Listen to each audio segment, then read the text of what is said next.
Halo teman-teman, ketemu lagi dengan channel Andre Tunggal di sini. Dan kali ini teman-teman saya akan membahas tentang satu topik yang sempat viral di TikTok. Teman-teman sesuai dengan judul, anak TikTok kaget. Ini adalah pengakuan Isa Al-Masih di dalam Alkitab. Dan beneran ada ayatnya. Nah, judul dari live kali ini adalah saya menghimbau teman-teman semua. Saya mengangkat fenomena yang terjadi di TikTok tentang Isa Al-Masih yang katanya ternyata ada di dalam Alkitab. Dan saya menghimbau teman-teman untuk bisa membagikan konten TikTok ini ke platform TikTok. Karena ya, saya pikir ini adalah satu hal yang harus diluruskan oleh setiap kita. Apa yang menjadi konten viral TikTok tentang Isa Al-Masih tersebut? Teman-teman, ini adalah argumen dari konten tersebut. Silakan kita saksikan sama-sama.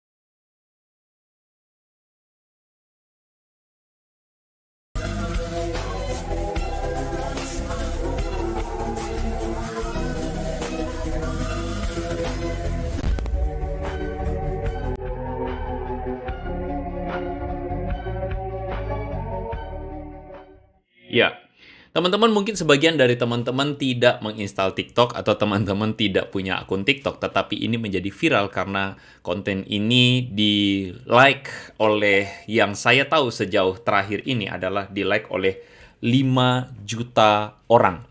5 juta orang telah melike konten ini dan menurut saya ini adalah satu hal yang harus kita bahas. Dan reaksi dari konten tersebut diambil oleh orang-orang atau orang-orang yang berkomen mengatakan bahwa Alhamdulillah aku mualaf dan insya Allah terus belajar mendalami, insya Allah istiqomah. Lalu kemudian ada juga yang mengatakan saya baru mualaf 3 bulan, mohon doanya. Alhamdulillah baru mualaf dan sebagainya. Jadi orang-orang ini adalah mereka yang kemudian mengatakan mereka menemukan dan diteguhkan oleh konten TikTok tersebut, yang mengatakan bahwa Yesus atau Isa Al-Masih ternyata itu benar dan dikonfirmasi oleh Alkitab. Bahkan kemudian ada yang mengatakan Alkitab udah banyak diubah-ubah pada zaman Nabi, yang Islam pasti udah tahu. Ada juga yang mengatakan para pendetanya bingung mau revisi yang kayak bagaimana lagi. Lalu kemudian direspon oleh sang kreator, konten kreator dari TikTok yang tadi, dengan sebuah senyuman menandakan kesetujuannya. Jadi, malam hari ini kita akan membahas apakah ayat-ayat Alkitab di dalam TikTok ini meneguhkan kebenaran Islam. Mari kita akan simak setelah yang berikut ini.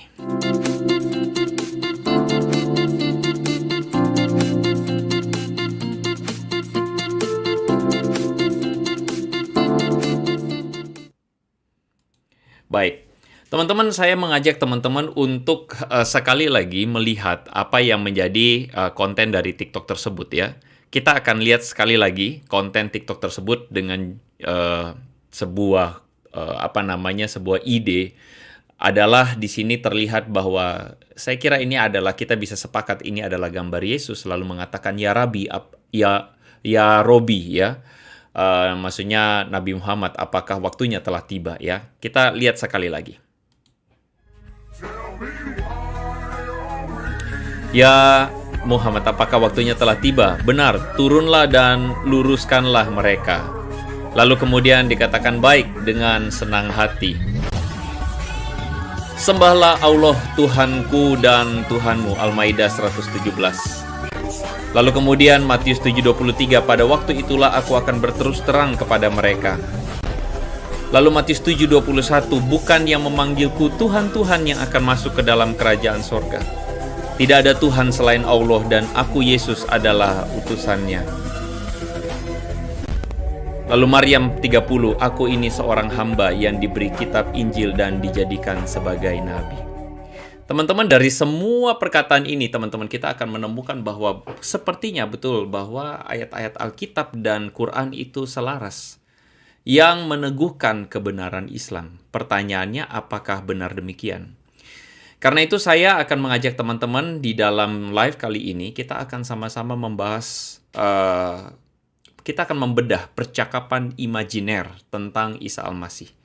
Kita akan sama-sama bedah bahwa apakah percakapan imajiner ini adalah percakapan yang benar, begitu ya. Yang kedua, kita kemudian akan membahas satu ide yang seperti tadi dikomentari oleh para subscriber atau follower TikTok yang tadi itu ya. Apakah Alkitab telah diubah-ubah atau direvisi? Karena mereka berkata, ya ini sudah jelas, sudah Alkitab udah menjelaskan, jadi ini udah nggak bisa diubah-ubah lagi, kan begitu kan ya? Karena mereka menganggap Alkitab diubah-ubah. Dan kita akan membahas apakah Yesus itu menyangkal ketuhanannya. Di dalam Matius pasal 7 ayat 21 dan 23 seperti yang tadi diungkap oleh si pembuat akun TikTok, itu kita akan melihat bagaimana dia mengatakan bahwa Yesus itu seakan-akan menyangkal ketuhanannya. Kita akan sama-sama lihat apa yang menjadi ide dari ini ya. Lalu kemudian kita akan lihat juga apakah Yesus menyebut dirinya hanya sebagai nabi utusan. Ini adalah ayat yang seringkali dipakai, yaitu Yohanes pasal 17 ayat 3. Ini adalah ayat pamungkas yang seringkali dipakai untuk menunjukkan kepada kita orang-orang Kristen bahwa ya itu adalah ide atau itu adalah sebuah ayat pamungkas yang menunjukkan Yesus hanyalah utusan.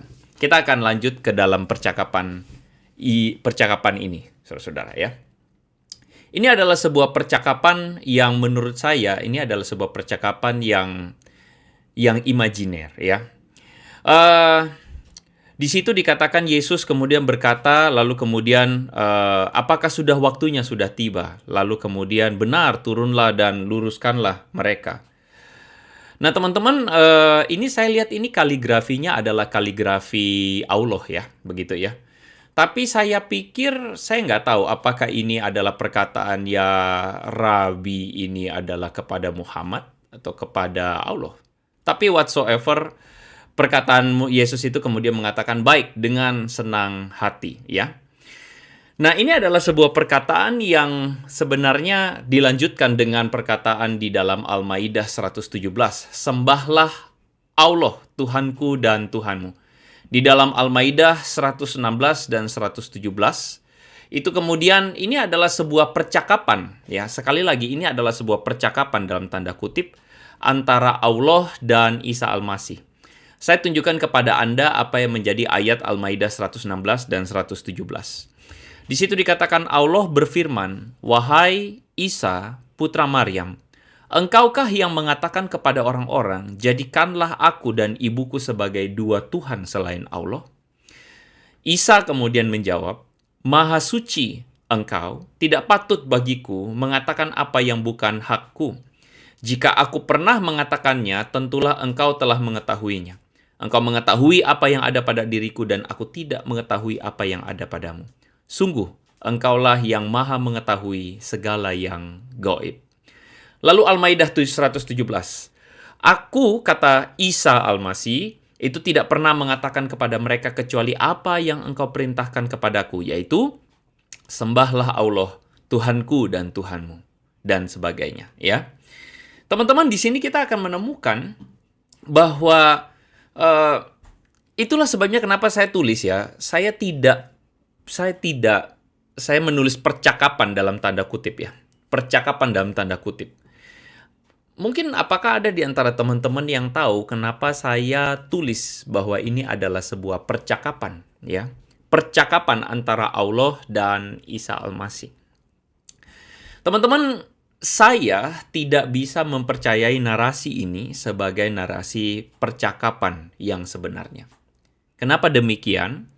Karena bagi saya sebagai seorang Kristen, saya pikir saya punya sebuah argumen yang kuat Kenapa saya tidak percaya akan narasi tersebut? Nah, di dalam narasi tersebut dikatakan, "Wahai Isa, putra Maryam, engkaukah yang mengatakan kepada orang-orang, jadikanlah aku dan ibuku sebagai dua Tuhan selain Allah?" Itu adalah sebuah pertanyaan yang diajukan oleh Allah kepada Isa, ya. Dan kita setelah melihat pertanyaan seperti ini, kita jadi bertanya, apakah betul ada percakapan seperti ini?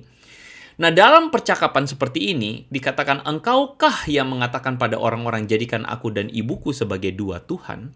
Kita akan menemukan bahwa ada dua hal yang akan saya bahas. Kenapa saya katakan ini percakapan yang saya tidak bisa percayai sebagai kebenaran. Yang pertama adalah karena dia menyebut ada dua Tuhan selain Allah, yaitu aku dan ibuku. Yang kedua, saya akan membahas dari perspektif atau argumen saya adalah Yesus yang menyangkal. Yesus yang tidak Yesus yang tidak menolak sembah dari Thomas. Kita lihat satu-satu. Di dalam catatan dari Al-Maidah 116, di situ Allah bertanya, "Engkaukah yang mengatakan kepada orang, jadikan aku dan ibuku sebagai dua Tuhan selain Allah?" Ya. Lalu kemudian Isa Al-Masih itu kemudian melakukan jawaban, "Tidak patut bagiku." Begitu kan ya maksudnya ya. Nah, teman-teman perhatikan bahwa ajaran Kristen dan ajaran Yesus dan ajaran para rasul itu tidak pernah mempertuhankan Maria. Ajaran Kristen itu tidak pernah mempertuhankan Maria. Ingat itu baik-baik. Jika ajaran Kristen tidak pernah mempertuhankan Maria, kenapa Allah Subhanahu wa Ta'ala di dalam bagian ini menanyakan kepada Isa alaihissalam soal mempertuhankan aku dan ibuku? Kenapa di situ seakan-akan Isa itu dituduh bahwa beliau itu mengajarkan untuk mempertuhankan dirinya dan ibunya. Padahal Kristen tidak pernah mengajarkan bahwa Kristen itu menyembah Maria. Kristen mengajarkan Allah dinyatakan dalam 3 pribadi, yaitu Bapa, Putra, dan Roh Kudus. Tetapi kenapa ini ada Maria yang kemudian dikatakan disembah oleh orang Kristen? Nah, ini adalah satu ketidaksesuaian fakta yang bagi saya, itulah yang mengakibatkan saya tidak percaya pada perkataan atau kepada percakapan ini. Di dalam hukum logika, ini disebut sebagai strawman fallacy. Strawman fallacy itu adalah sebuah argumen yang diarahkan kepada sebuah tuduhan yang keliru. Jadi, seperti misalnya ada seorang emak-emak yang ngomong menuduh ini boneka jerami begitu ya. Padahal apa yang dia pikir itu keliru begitu.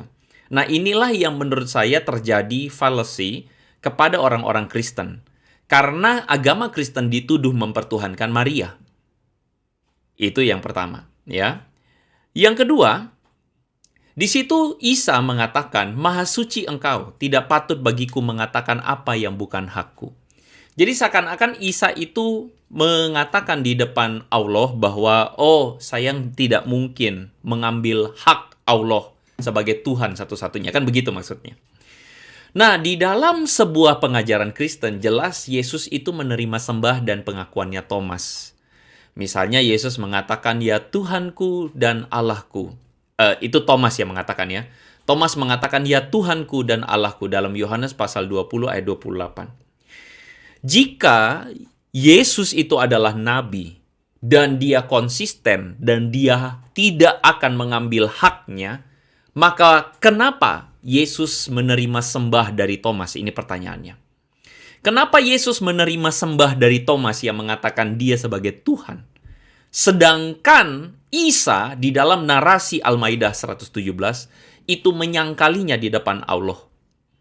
Dari sini kita bisa melihat ada dua hal yang jauh berbeda. Dan menurut saya, perspektif saya, dialog antara Allah dan Isa Al-Masih di dalam Al-Maidah tersebut adalah dialog yang tidak bersesuaian dengan ajaran Kristen.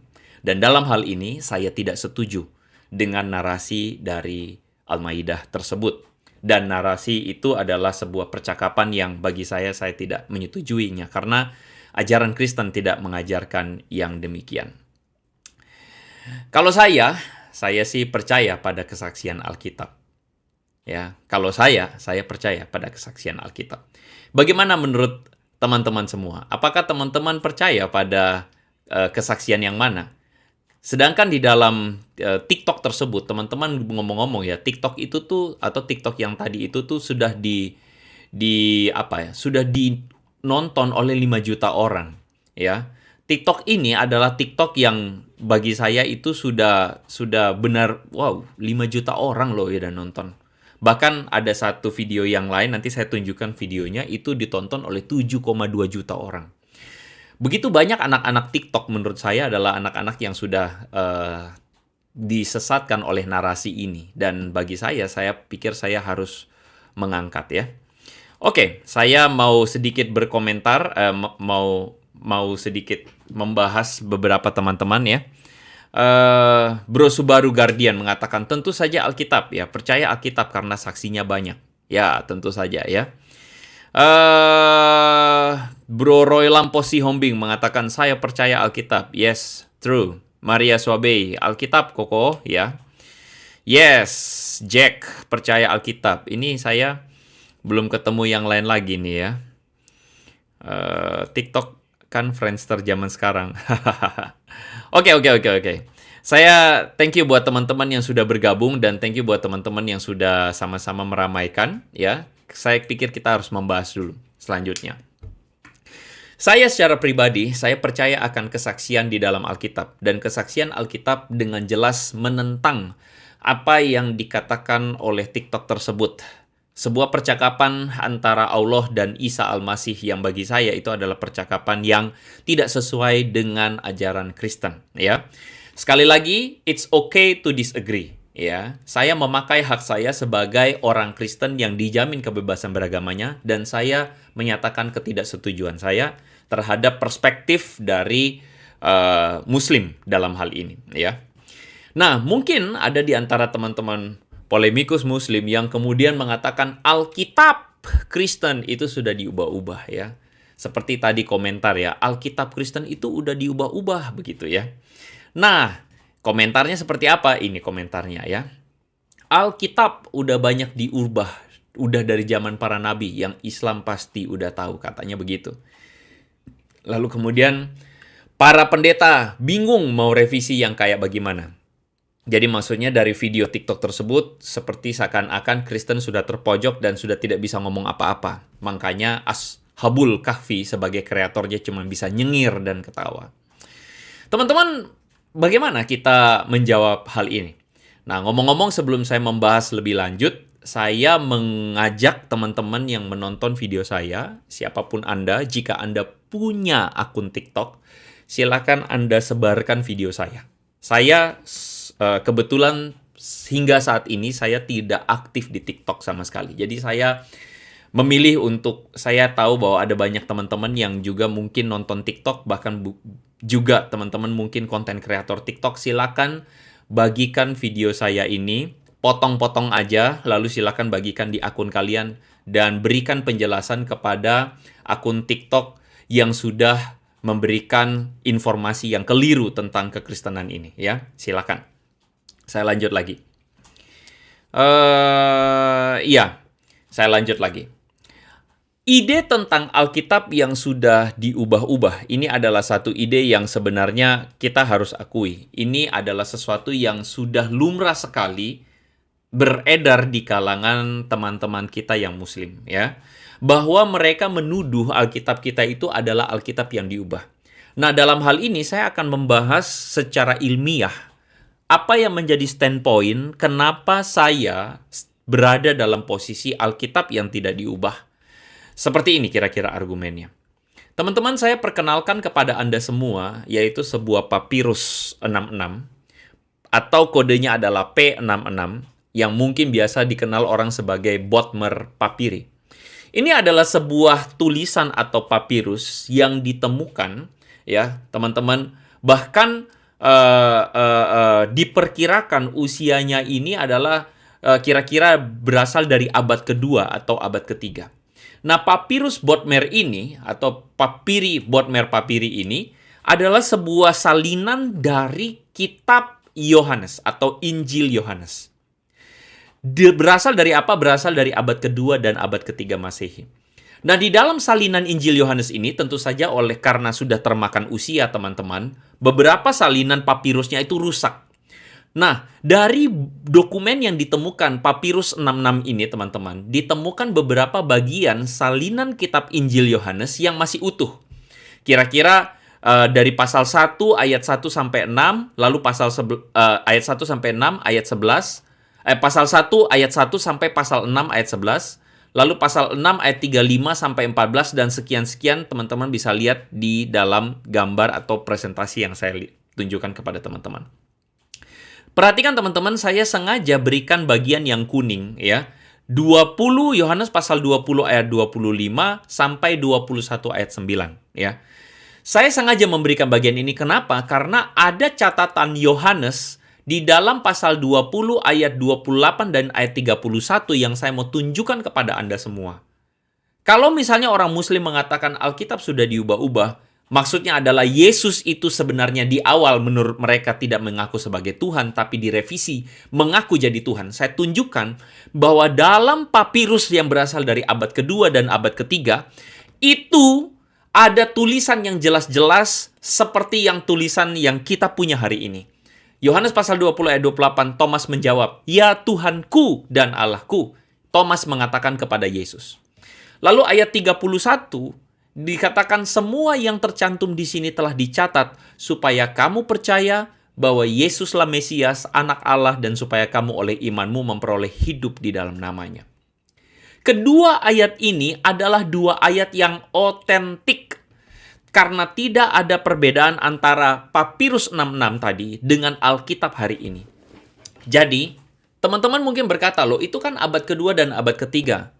Hey, buat Anda yang mengatakan itu dari abad kedua dan abad ketiga, diubahnya sebelumnya, saya mau kasih tahu, ada yang namanya fragmen John Rylands, itu yang ditemukan tahun 125 Masehi.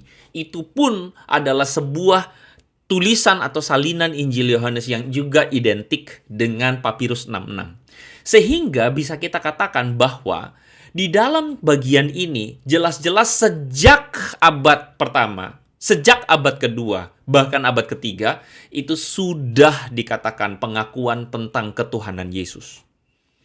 Jadi Anda, para polemikus Muslim, apakah Anda masih mau menuduh Alkitab itu diubah-ubah? Ini ngomong-ngomong saya sengaja pakai Alkitab, pakai P ya. Apakah Anda masih mau menuduh Alkitab diubah-ubah?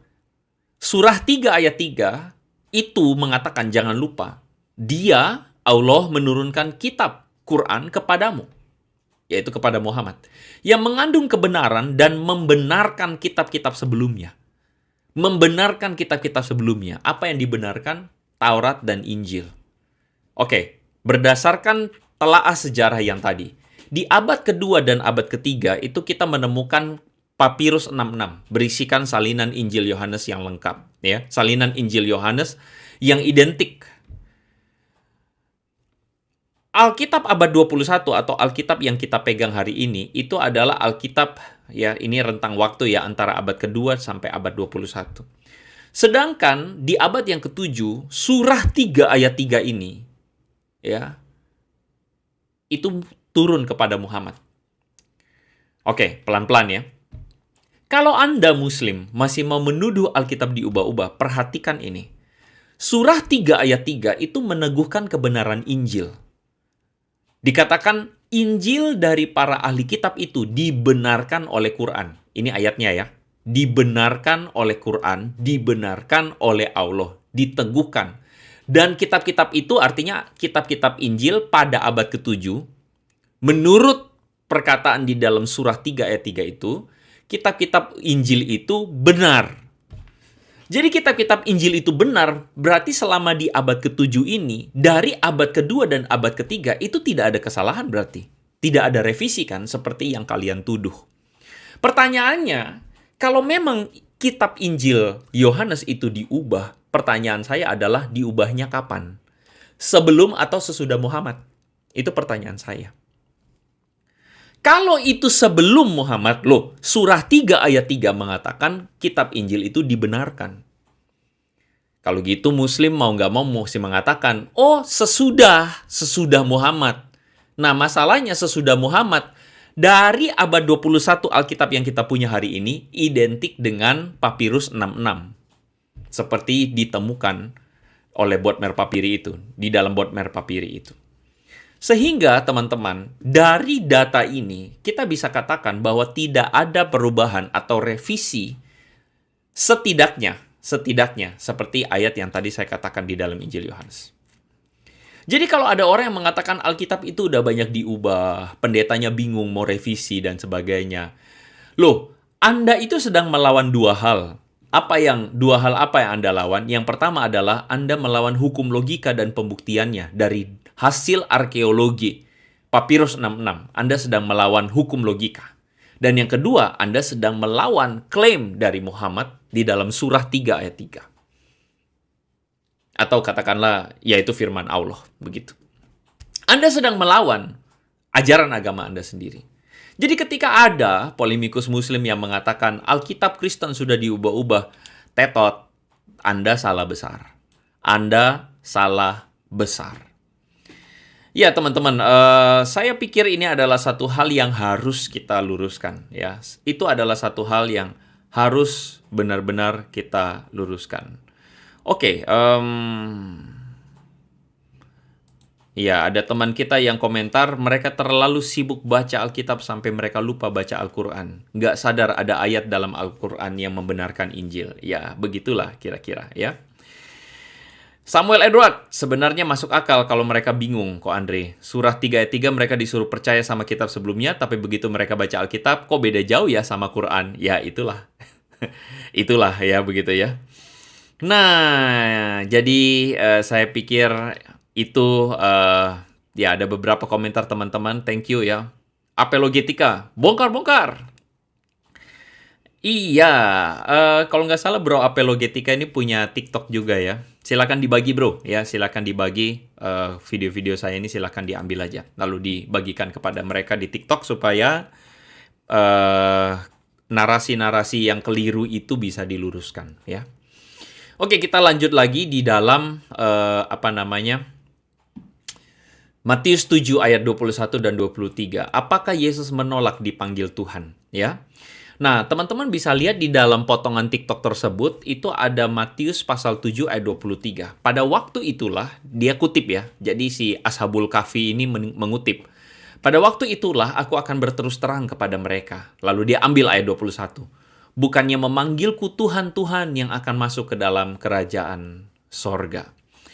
Nah teman-teman, mari kita lihat ayat ini secara lengkap. Apakah Matius pasal 7, 21 sampai 23 itu melarang memanggil Yesus sebagai Tuhan?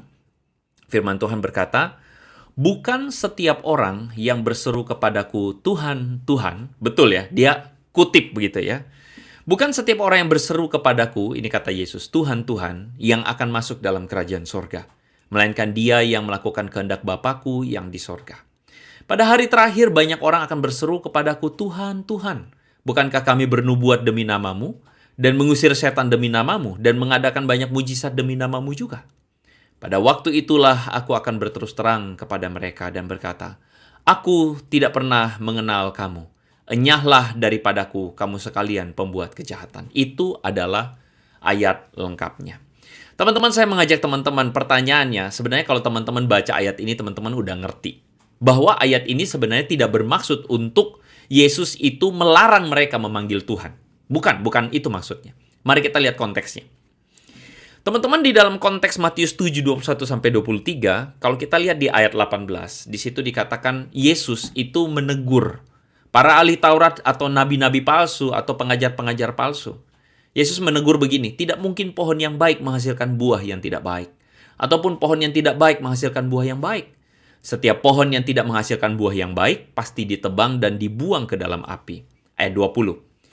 Jadi, dari buahnya lah kamu akan mengenal mereka. Perhatikan ini ayat 20. Yesus memberikan perumpamaan bahwa seorang pengajar atau seorang yang mengajarkan atau katakanlah pemuka agama, itu dinilai seperti pohon yang menghasilkan buah. Kalau buah pohonnya buruk, maka buahnya buruk. Pohon yang buruk itu tidak mungkin menghasilkan buah yang baik. Dari buahnya lah kamu mengenal mereka. Itu konteks sebelum perikop perkataan Yesus bilang, bukan yang menyebut aku Tuhan, Tuhan. Itu bukan, ya. Nah, di dalam ayat 24 atau perikop sesudahnya, di situ Yesus mengatakan, setiap orang yang mendengar perkataanku ini dan melakukannya, dia seperti orang yang mendirikan rumah di atas batu. Jadi, makna dari perikop ketika Yesus mengatakan, bukan setiap orang yang berseru kepadaku Tuhan, Tuhan ini, itu punya sebuah makna yang sama, identik dengan ayat sebelumnya dan ayat sesudahnya. Apa itu?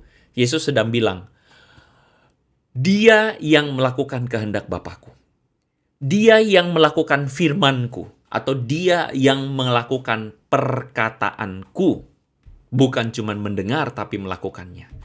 Jadi Yesus lagi bilang apa sih sebenarnya di dalam ayat ini? Ayat ini bukannya Yesus melarang orang-orang memanggil dia Tuhan. Bukan. Tetapi ayat ini adalah ayat yang Yesus mau kasih tahu, jangan cuma manggil-manggil aku Tuhan doang. Maksudnya, bukan cuma memanggil Yesus sebagai Tuhan, tetapi juga melakukan perkataannya. Dan teman-teman, ayat ini juga berarti bahwa Yesus menuntut sebuah penyerahan diri total, baik pengakuan maupun perbuatan. Pertanyaan saya, bisakah manusia biasa, nabi, melakukan ini? Bahwa dia menuntut bukan hanya ngomong, tapi juga melakukan dan menyerahkan hidupnya, perbuatannya. Bisakah manusia yang bertingkah sebagai Tuhan yang mengatakan ini? Kalau Muslim mengatakan, oh ini adalah manusia yang bertingkah sebagai Tuhan, ya berarti Anda sendiri sedang menyangkal catatan Quran tentang Isa Al-Masih atau Isa alaihissalam.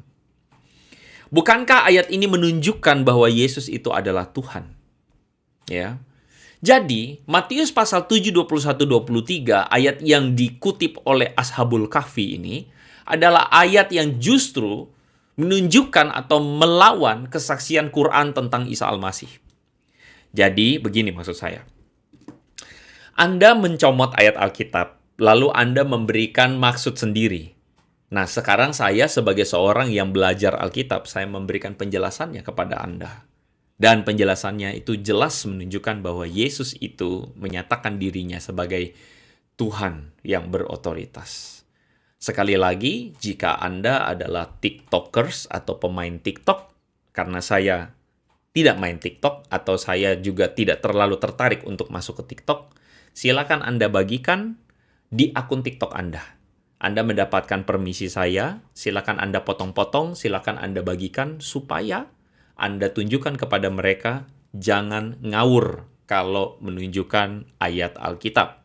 Jangan maksa atau cocok logi memaksakan ayat Alkitab supaya cocok dengan ajaran Quran. Jangan, ya. Karena itu adalah sesuatu yang ngelantur, ya. Oke. Oke. Positive thinking. Ini saya mau bahas kamu, ya. Ingat ada tertulis banyak yang terpanggil tapi sedikit yang terpilih. Artinya nubuatan kekristenan di akhir zaman makin sedikit. Artinya juga kalian belum ada jaminan sebagai pilihan Yesus. Loh, Anda ini ngomong ngopo toh? Ya. Maksud Anda itu apa ketika Anda mengatakan ingat banyak yang terpanggil tapi sedikit yang terpilih? Loh, itu bukan sedang berbicara tentang kesalahan ajaran Kristen. Justru ajaran Kristen itu diteguhkan dengan ayat ini. Kenapa? Karena ajaran Kristen bukan cuman modal ngomong doang. Bukan cuman di mulut doang. Tetapi kekristenan itu benar-benar menuntut sebuah pertobatan sejati. Bang, positive thinking, ya. Jadi ini makin menunjukkan bahwa kekristenan itu menuntut sebuah kualitas pertobatan seseorang. Nah, jadi agama Kristen bukan asal-asal banyak-banyakan agama, banyak-banyakan orang, ya. Sampai disebut gelombang mualaf, oh enggak gitu. Ajaran Kristen itu berbeda. Jadi harap Anda ngerti dan Anda bisa paham, ya. Oke, kita lanjut teman-teman. Kita bahas Yohanes pasal 13. Yohanes pasal 17, ayat yang ketiga. Ini adalah ayat yang sering kali dipakai oleh mereka sebagai ayat pamungkas yang mengatakan Yesus itu cuman utusan Allah. Bahkan dipakai juga oleh Dance Mumek nih ya. Nah, saya akan tunjukkan kepada Anda, ini adalah video yang yang juga sebenarnya viralnya tuh dari video ini, teman-teman. Jadi seorang yang namanya akunnya tuh Mau Kurus Tahu gitu ya. Nah, dia itu kemudian memviralkan dari Ashabul Kahfi yang tadi ya. Seperti ini videonya.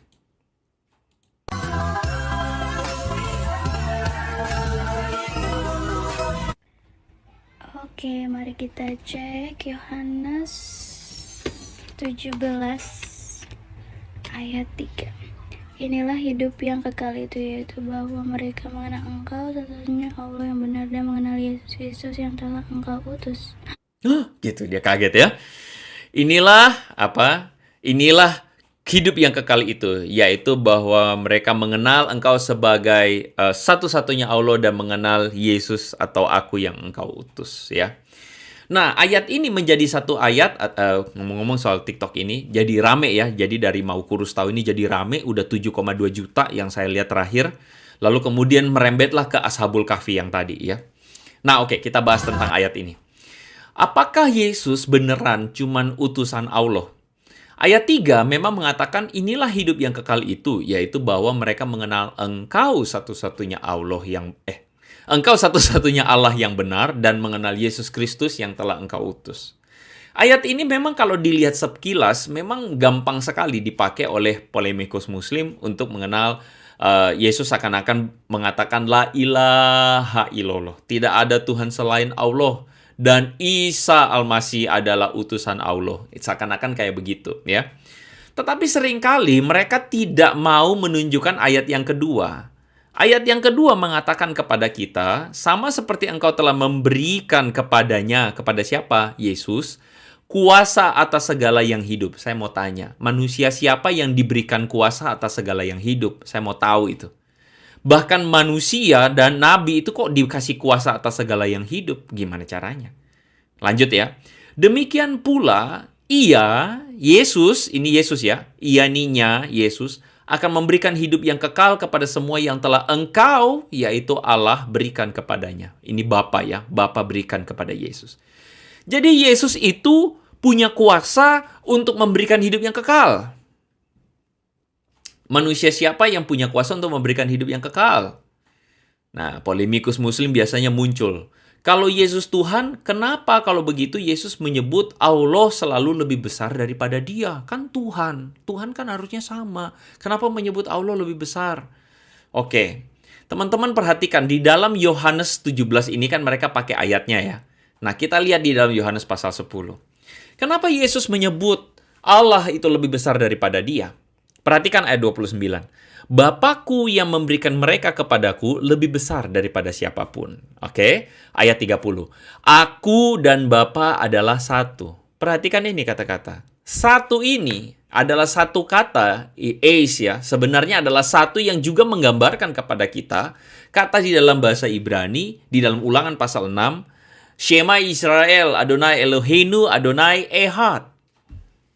Kata ehad atau kata satu di situ adalah sebuah konsep tentang kesatuan. Jadi Yesus dan Bapa itu adalah satu kesatuan. Oke, ayat 31. Sekali lagi, perhatikan ini. Orang-orang Yahudi mengambil batu untuk melempari Yesus. Ayat 32. Kata Yesus, banyak pekerjaan baik yang berasal dari Bapa kuperlihatkan kepadamu. Mengapa kamu mau melempari aku? Itu kata Yesus. Loh, aku itu sudah melakukan pekerjaan yang baik. Kenapa kamu mau melempari aku? Lalu kemudian ayat 33. Jawab orang-orang Yahudi itu. Bukan karena satu pekerjaan baik, melainkan karena engkau menghujat Allah dan karena engkau, sekalipun hanya manusia biasa saja, menyamakan dirimu dengan Allah. Perhatikan ini baik-baik, para polemikus muslim. Anda sering mengatakan loh Yesus itu lebih rendah, kenapa Allah lebih besar, Yesus utusan, Allah itu adalah, ya Allah itu cuma satu, la ilaha illallah dan sebagainya. Oke, silahkan Anda ngomong. Tapi perhatikan ayat ini. Yesus di dalam konteks ayat ini menjelaskan Bapa lebih besar dari siapapun. Dan di bagian bawahnya justru dikatakan orang Yahudi mau melempari Yesus karena Yesus menyamakan diri dengan Allah. Loh, sekarang pertanyaan saya begini. Orang Yahudi hari itu memahami perkataan Yesus bahwa Yesus sedang menyamakan dirinya dengan Tuhan, menyamakan diri dengan Allah. Anda itu mau berkelit seperti apa lagi? Jadi kalau Anda mengatakan Yohanes 17 ayat 3 itu, bahwa Yesus itu utusan saja, Anda keliru karena Anda tidak memahami perkataan Yesus. Karena orang Yahudi yang hari itu mendengarkan perkataan Yesus adalah orang Yahudi yang tahu betul bahwa Yesus sedang menyamakan dirinya dengan Allah. Bahkan ayat yang Anda ambil itu dari Yohanes pasal 17 ayat 3. Konteks penulisan dari Injil Yohanes di pasal 20 ayat 31 mengatakan semua yang tercantum di sini telah dicatat untuk apa? Supaya kamu percaya bahwa Yesuslah Mesias anak Allah dan supaya kamu oleh imanmu memperoleh hidup di dalam namanya. Jadi kalau Anda masih mau ngomong Yesus itu utusan, ya udahlah biarkan mereka. Saya menghimbau teman-teman yang Kristen, kalau mereka masih mau ngomong cuap, Yesus itu utusan, Yohanes 17 ayat 3, Anda tahu penjelasannya. Jadi, sekali lagi buat teman-teman, jika Anda main TikTok, Anda silakan bagikan video saya ini di TikTok Anda. Silakan Anda cantolin Ashabul Kahfi itu, atau Anda komen ke siapalah begitu yang TikTok yang kayak beginian, supaya apa? Supaya mereka sadar, mereka tahu bahwa mereka tidak bisa membodohi orang-orang yang ada di TikTok. Saya memang tidak main, saya cenderung atau saya saat ini memilih untuk tidak main TikTok karena menurut saya TikTok itu nggak tahu ya. Saya nggak tahu ya. Saya beranggapan bahwa TikTok itu adalah platform yang cuma mau ditonton oleh orang yang tidak, ya karena videonya pendek-pendek ya. Jadi saya berpikir orang nggak banyak belajar di situ. Tapi saya nggak tahu. Sekali lagi saya karena tidak terlalu main TikTok, jadi silakan teman-teman bagikan ya. Silakan bagikan. Ada teman kita Blueberry mengatakan gue nggak punya akun TikTok karena isinya mostly udah toxic. Setahu saya sih ada sih konten yang bagus di TikTok. Setahu saya ya. Cuman ya saya nggak kuat aja untuk saya nggak males main gitu karena waktu saya nggak banyak untuk bisa explore ke TikTok. By Mdo, izin upload TikTok, silakan bagikan sebanyak-banyaknya ya. Silakan ya. Oke, Apologetika punya respon lebih singkat. Silakan ya, silakan. Jangan kita biarkan itu TikTok itu biarkan TikTok itu diracunin ya. Ya. Roy Lampos Siombing, saat Ko Andre menjelaskan Alkitab langsung ada sukacita. Ya, thank you bro. Namanya juga pencuri kok Andre, mereka mana peduli dengan konteks, ya kira-kira begitulah. Ya, betul sekali ya, betul sekali. Oke,